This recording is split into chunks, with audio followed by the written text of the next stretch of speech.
أعوذ بالله من الشيطان الرجيم.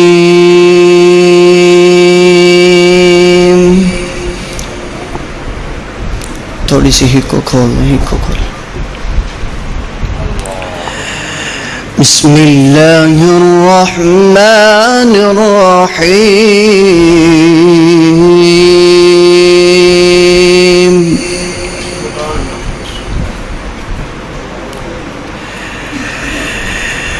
لا تجعل مع الله إلها آخر فتقعد مذموما مخذولا.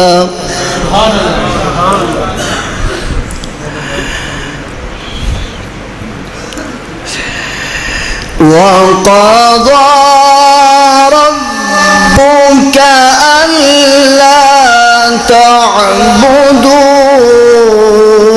إلا إياه وبالوالدين إحسانا.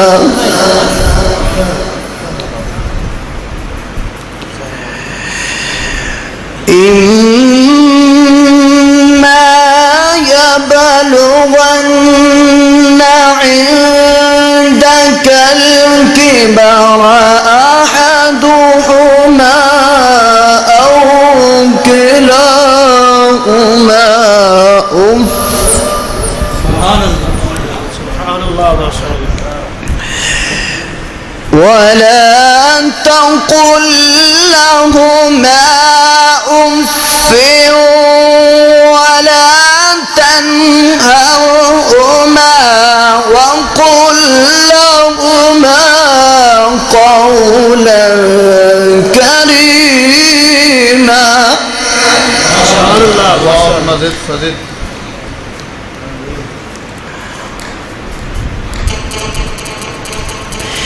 بسم الله الرحمن الرحيم.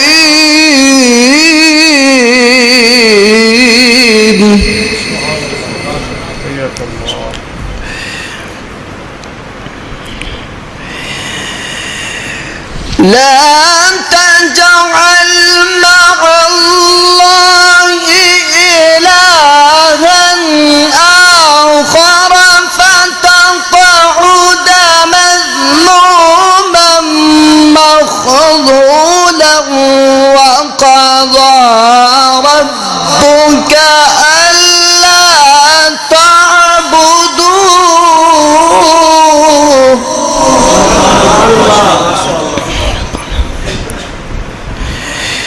ألا تعبدوا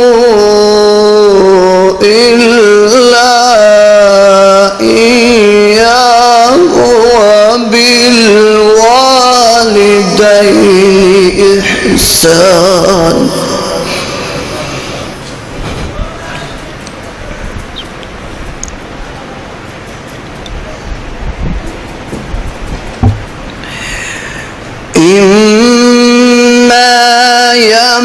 يبلغن عندك الكبر أحدهما أو كلاهما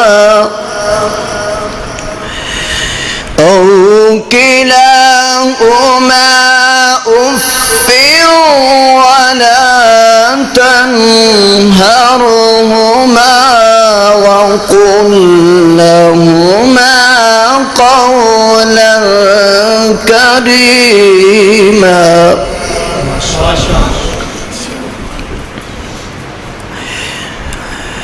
بسم الله الرحمن الرحيم.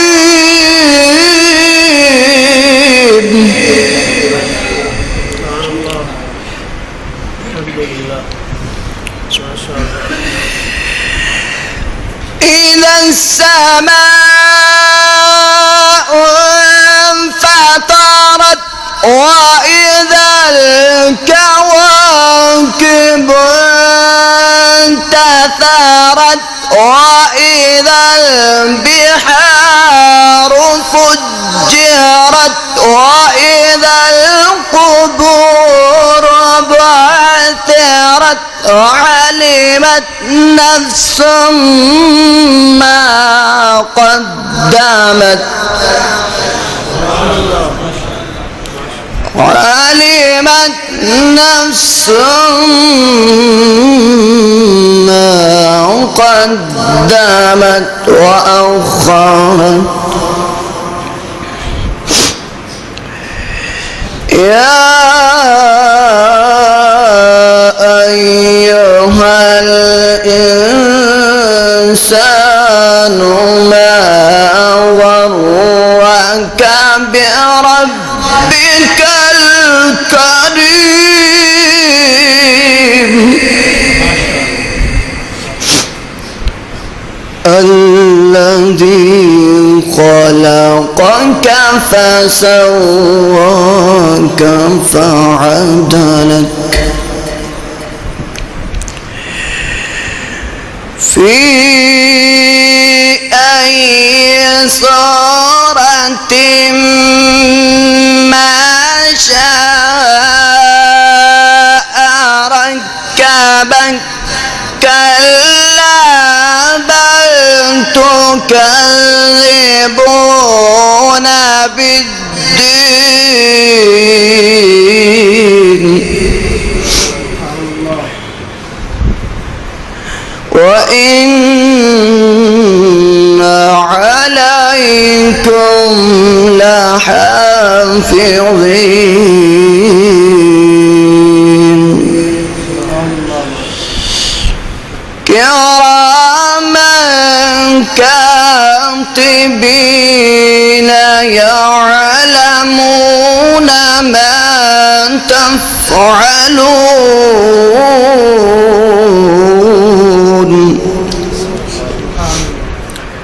إن الأبرار لفي نعيم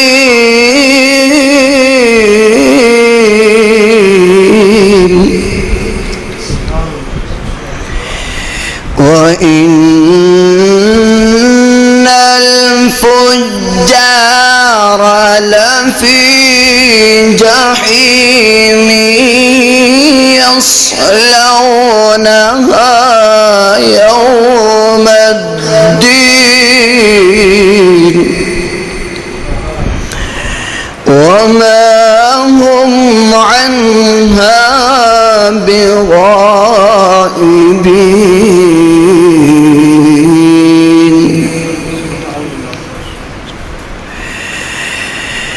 وما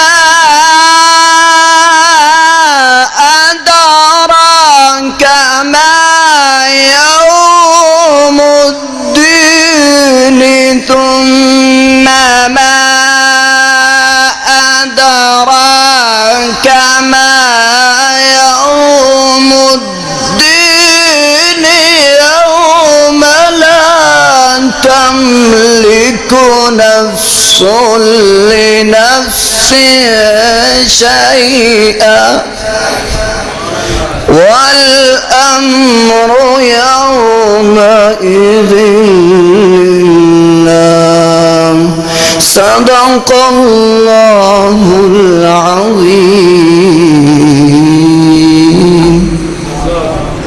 ما شاء الله.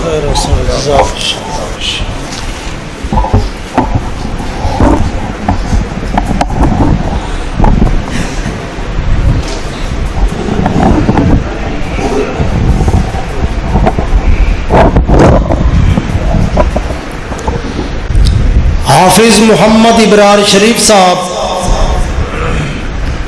जो कि हाफिज मोहम्मद शरीफ मरहूम बेटू के छोटे साहबजादे हैं, अल्हम्दुलिल्लाह ये उनका सदका जारिया है। असल सदका जारिया ही यही है। साइंस पढ़ना कुफर नहीं, इंग्लिश पढ़ना कुफर नहीं, मैथ पढ़ना बायोलॉजी पढ़ना कुफर नहीं, وہ کفر بھی نہیں ہے تو صدقہ جاریہ بھی نہیں ہے. کیوں جی؟ وہ کفر بھی نہیں، صدقہ جاریہ بھی نہیں. ایک سوال کو 5 ورقوں پہ کرو گے، وہ سوال تو حل ہو سکتا ہے، ثواب نہیں مل سکتا.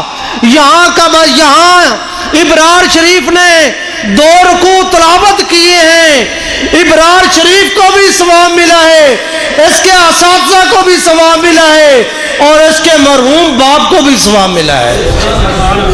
اس کو کہتے ہیں صدقہ جاریہ. اس کو کیا کہتے ہیں؟ صدقہ جاریہ.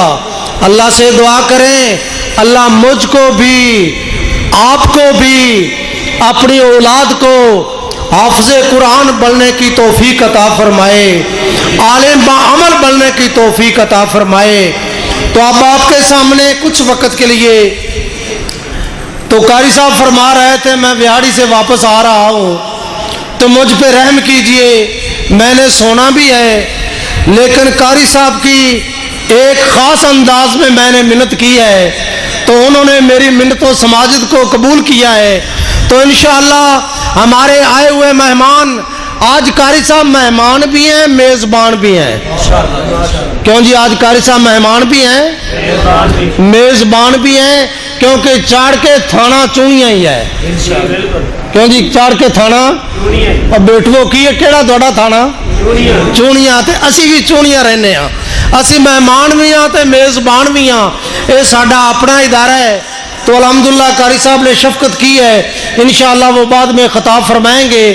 تو اب آپ کے سامنے ہمارے آئے ہوئے معظم مہمان محترم جناب حافظ عثمان الہی ظہیر صاحب حافظہ اللہ تعالی، میں ان سے التماس کروں گا وہ تشریف لائیں اور اپنے خیالات کا اظہار فرمائیں. حافظ عثمان الہی ظہیر صاحب.